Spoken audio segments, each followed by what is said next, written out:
La Russia non accetterà alcun compromesso riguardo ai territori ucraini occupati. Lo ha affermato martedì il viceministro degli esteri russo Sergei Ryabkov, sottolineando che Mosca non ha ridimensionato le proprie richieste e intende mantenere il controllo su 5 regioni ucraine, ovvero Crimea, Donetsk, Luhansk, Zaporizhzhia e Kherson. A parte la Crimea annessa e quasi tutta la regione di Luhansk, la Russia non controlla l'intera superficie di nessuna delle altre 3 aree dell'Ucraina. A Zaporizhzhia e Kherson le forze di Mosca non hanno il controllo delle capitali regionali.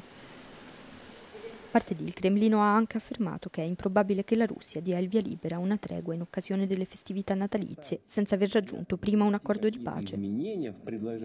Dopo i colloqui tra Ucraina e Stati Uniti a Berlino, il presidente ucraino Volodymyr Zelensky ha dichiarato che sono stati compiuti progressi significativi.